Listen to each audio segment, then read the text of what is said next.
জীবনটা আমার তেনা তেনা হয়ে গেল রে ভাই। এই যে দেখেন বাসার সামনে পুলিশের গাড়ি এসে দাঁড়িয়ে আছে। এই যে লোকটা দেখছেন না, এই লোকটাই আমার জীবনটাকে একদম তেনা তেনা করে শেষ করে দিয়েছে। তার কাছে আমার কষ্টের কোনো মূল্যই নাই। আজকে আমি তাকে এমন মজা দেখাবো যে সে সারা জীবন মনে রাখবে। এখানে ছোট্ট একটা পুকুর কাটা হয়েছে।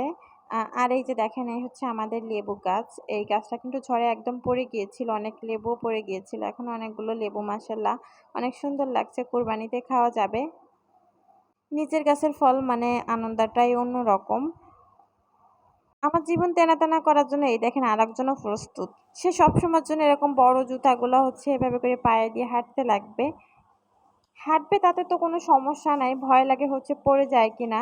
তো যখন এভাবে করে হাঁটে তখন তো তার পিছ, পিছ থাকা লাগে। আর ওই যে দেখেন লাল মগে হচ্ছে পানি রাখা হইছে। সেই পানিটা এখন হচ্ছে ফেলে দিবে। আগেও এক মগ এভাবে করে ফেলে দিয়েছে। পড়ছো এটা কার জুতা? দাদার জুতা।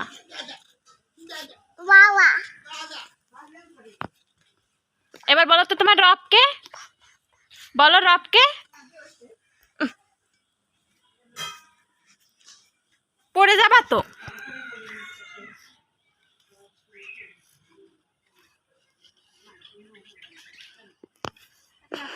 থন ওই জায়গা থন। আর ফুল এই যে মামার দিকে তাকা, বলো তো তোমার রব কে? বলো। এই তোমার রব কে? দিন। হুম, ওটা কি বই? এটা কি পাখি বলো তো? এটা কি? একটু পড়ে শোনাও তো। তোমার রব কে? ওটা তা। ওটা তা। এই মামার দিকে তাকা, তোমার রব কে বলো? পড়াশোনায় অনেক বিজি আছে। তা আলিফ বা বই। আলিফ পড়ো তো আলিফ। বল বল বল কোথায় দেখি? কই বল? তারপরে এটা কি? হুম, বাবা আপেল খাচ্ছি বলে বাবা মামাকে একটু দাও। মামাকে একটু দিয়েছো? তোমার রব কে বলো? কোথায় বাবা? বাবা কোন দিক? বাবা নাই। বাবা নাই।